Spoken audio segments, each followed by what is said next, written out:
ब्रह्मचर्य का क्या मतलब होता है? क्या ब्रह्मचर्य धारण करने से ताकत और सहनशक्ति बढ़ जाती है? बापू महात्मा गांधी ने तो ब्रह्मचर्य का समर्थन किया था। संस्कृत भाषा में ब्रह्मा शब्द का अर्थ होता है परमात्मा या सृष्टिकर्ता और चर्य का अर्थ होता है उसकी खोज, यानी आत्मा के शोध का अर्थ है ब्रह्मचर्य। आम भाषा में ब्रह्मचर्य को कुमारेपन या सेक्स से दूरी रखना माना जाता है। आध्यात्मिक दृष्टिकोण से माना गया है कि मन, क्रम और विचार से सेक्स से दूरी रखना ब्रह्मचर्य है। मेडिकल साइंस ही नहीं बल्कि पुरातन ज्ञान भी नहीं कहता कि ब्रह्मचर्य का मतलब वीर्य इकट्ठा करना है। चरक संहिता और काम सूत्र में भी ऐसा कुछ नहीं बताया गया है। कुछ लोग अपनी तथाकथित ऊर्जा को सेक्स संबंधों से परहेज रखकर सुरक्षित रखने की कोशिश करते हैं। वे मानते हैं कि सेक्स से परहेज करना सेहत व आयु बढ़ने के लिए अच्छा है। उन्हें लगता है कि सेक्स से दूर रहकर जिंदगी लंबी है, बदन तंदुरुस्त होता है और मानसिक व आध्यात्मिक विकास होता है। यह हकीकत नहीं है। वीर्य एक रस है जो 24 घंटे बनता रहता है। अगर कोई उसे रोकना चाहे तो भी नहीं रोक सकता। वीर्य को निश्चित समय के लिए रोक रखना मुमकिन ही नहीं बल्कि नामुमकिन है, चाहे कोई कितना भी संयम करे। जिस तरह से अनिश्चित काल के लिए मलमूत्र को रोकना नामुमकिन है, उसी तरह वीर्य को भी रोकना असंभव है।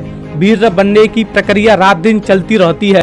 वीर्य बनता है निकलने के जमा होने के लिए। मिसाल के तौर पर पानी से भरे गिलास में अगर और पानी भरने की कोशिश करें तो स्वाभाविक सी बात है वह उछल जाएगा। उसी तरह अगर कोई आदमी मैथुन या हस्त मैथुन नहीं करता तो उसका वीर्य स्वप्न मैथुन या निद्रा मैथुन के जरिए बाहर आ ही जाएगा। यह भी गलत फहमी है कि एक बूंद वीर्य बनने के लिए 100 बूंद खून की जरूरत पड़ती है और एक बूंद खून बनने के लिए उससे कई गुना पौष्टिक आहार लेने की। हकीकत में तो आहार और वीर्य का कोई संबंध ही नहीं है। इतिहास पर नजर डालें तो पता चलता है कि ज्यादातर तथाकथित ब्रह्मचारी अविवाहित लोगों का अंतकाल जल्दी हुआ है। चरक संहिता में लिखा गया है कि नपुंसकता का एक कारण इंद्रियों का उपयोग भी है। जब लोग सेक्स से दूरी बना लेते हैं तो उनका वीर्य स्खलन तो हो ही जाता है।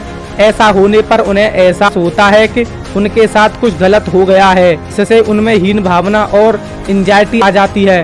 कामेच्छा दबाने की प्रक्रिया जब बार बार होती है तो समस्याओं की जड़ें और फैल जाती हैं। दिमाग में एक भावनात्मक असंतुलन पैदा होता है। ऐसे लोगों में सेक्स के ही ज्यादा विचार आने लगते हैं। ध्यान केंद्रित न होना, अन्यथा चिड़चिड़ापन और घबराहट भर जाती है। ब्रह्मचर्य धारण करने से कोई चमत्कार नहीं होता। ग्रस्त में रहकर भी ब्रह्मा की खोज यानी ब्रह्मचर्य पाया जाता है। जब परम पूजनीय बापू महात्मा गांधी जी ने भी इसके बारे में बेशक बहुत कुछ लिखा है, लेकिन यह जानना भी जरूरी है कि बापू पॉलिटिशियन और सेक्युलरिस्ट नहीं थे। दोस्तों, आशा करता हूँ आपको ये वीडियो अच्छी लगी होगी।